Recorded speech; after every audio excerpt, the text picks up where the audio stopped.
Hi guys, welcome back to the channel.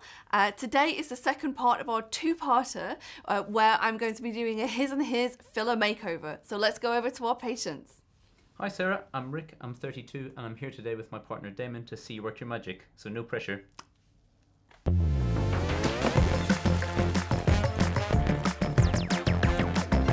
So Rick, why don't you tell the guys at home a bit about your motivations for treatment? What are you doing here? So there's two basic reasons that I wanted to come here today, Sarah. First of all, my partner Damon's a few years younger, so I'm feeling a little bit of pressure to look younger. And I work 14-hour days a lot of the time, so I think that work-life balance is certainly taking its toll on my face, and I want to see what you can do for me. Gosh, 14-hour days. Yeah. That's long. Definitely. Why don't you tell them what you do?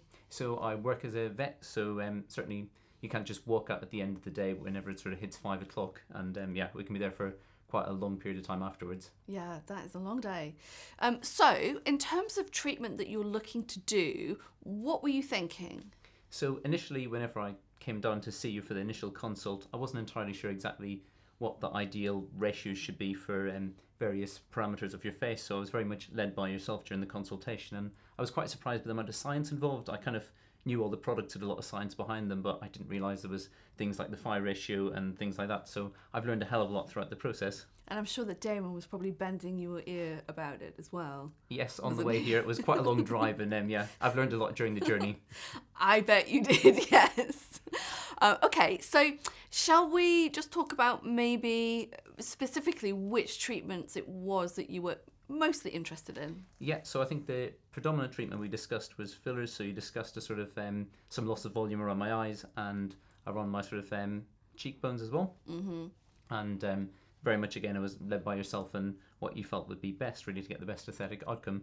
And was there anything that you were particularly worried about, procedure-wise? Not really. I mean, I have to say, when you went through the risks, obviously the risk of blindness, which was incredibly minimal, but that was slightly terrifying. But I went home and researched it on Google Scholar, as you can imagine, and discovered that it was like one patient throughout the world. So I think, although it would be quite a dramatic and devastating, life-changing event, the chances of it happening would be minimal. It'd be like getting struck by lightning. Yes. Well, they do say that can happen, don't they? Hopefully not twice, though. Okay, so why don't we have a look at your pictures, and then of course, I'm going to have you mark yourself up, okay? Mm-hmm. Okay, yep. Just bear in mind I'm left-handed. Oh, are you? Yeah. You know what they say? What's that? I don't know, something about... some insert dirty joke here. Okay, so let's take a look. Yep, so there were sort of three main areas that I'd taken away from the consult. The first was in under my upper eyelids, where there was quite a lot of volume loss. There's certainly quite a lot of loss around here, that's sort of my cheeks. And I know that you were saying from the consult that you want the outside of your face to look wider than the front of it. Mm-hmm. So you want to sort of have a proper angle. And I think there's certainly a bit of volume loss up here as well. So I think for me, they were the three key areas that I took away from it all.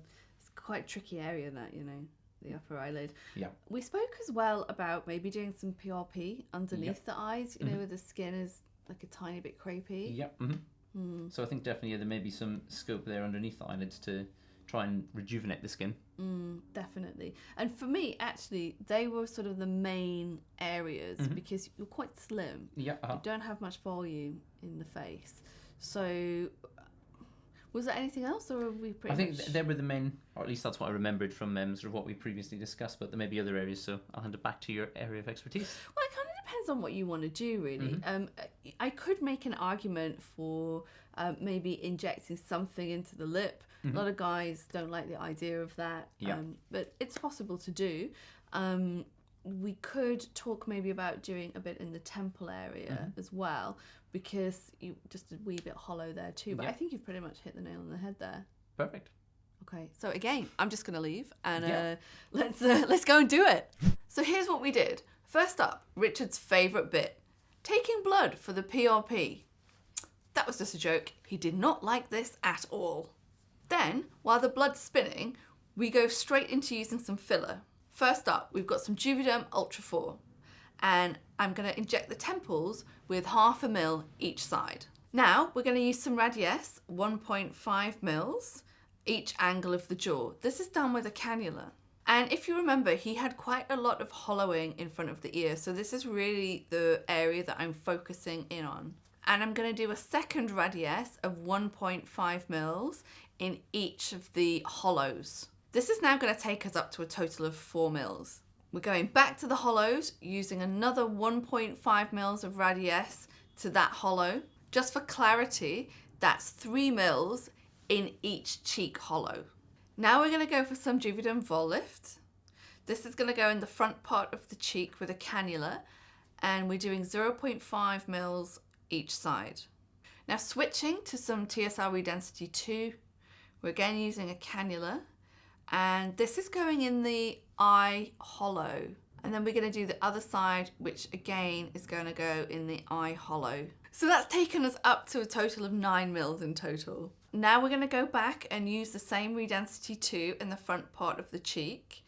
This time using less, 0.25 mils per side. And then switching to Redensity 1, we're going to use 0.7 mils underneath the left eye and then 0.3 mils above into the eye hollow. And we're going to do the same thing over on the other side as well. So that takes us up to 11.5 mils in total. And now we're going to do the PRP using a needle. Okay, so here we are, back again in the chair. Overall, how did you find it? Overall, Sarah, I thought it went really, really well. I was very impressed with the results, and there was actually minimal swelling, so I went back to work the next day, which was quite impressive. I wasn't quite sure when I walked out of the clinic what it was going to be like, but a couple of hours later the swelling was really starting to subside, especially where the PRP. Oh, that's great. Yeah, because that does look a bit weird, doesn't it? Yeah. When you first have that done. The first few minutes looked really, really strange. Yeah, and you look like you've got a bit of a bag underneath your eye for a while. How long did that take to go? Generally 24 hours in, it was pretty much back to normal. I think you'd only notice it if you really looked for it, so yeah. I was quite impressed. And then with where the fillers went, that was minimal swelling anyway. Yeah. So the procedure itself. Let's talk about that. Yeah, so we had a few moments of drama in it. So a couple of minutes in, I decided I was going to go lightheaded and start to faint, and I think I turned slightly blue, Sarah. So green, maybe. Oh, was it green? Okay, yeah. To be fair, you were very good about it. You stepped back for a few moments, gave me some water, and then let me recover, and then we resumed the procedure. And actually, I have to say, after that, there was no real issues with it at all, and there was minimal pain as well, which was really, really good. I did find it quite interesting, given your profession, that you're not great with blood. Not great with blood, or needles for that matter. Yeah, so that was interesting. Uh-huh.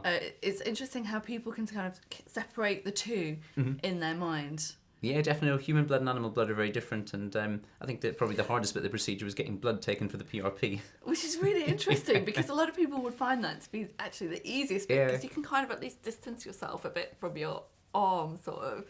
So when you went back to work, did you feel confident enough to go back the next day, with a bit of swelling? Or? I suppose initially I had no choice, but to be fair, there was minimal swelling, and I wore my glasses, and I don't think anyone noticed at all, so it was really good. Brilliant. So what do you think was your favourite bit out of everything? I think probably my favourite bit was the fillers that you did here in my the side of my face, because I think it certainly broadened it, and I think that's probably going to last the longest, because you used the radius fillers for there, so I think that was probably the biggest gain for me personally. It'd be interesting to see if you agree as well with sort of your professional hat on. Well, I like the eye, actually, underneath the eye. I think another couple of sessions would have been ideal, but, obviously because of the way that it's filmed, we only have the time to do one. And normally with the PRP underneath the eye, you would do 3 treatment sessions, which are a month apart. But anyway, this is what it looks like when you just do one. And did anybody say anything?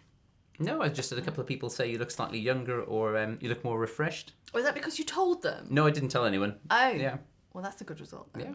I thought so. It was the result I wanted, whereby people thought I looked slightly better or more rested, without actually looking obvious that I had anything done. And what do you think was the most difficult thing for you to do, or the thing that you thought, I'm not sure if I'd do that again?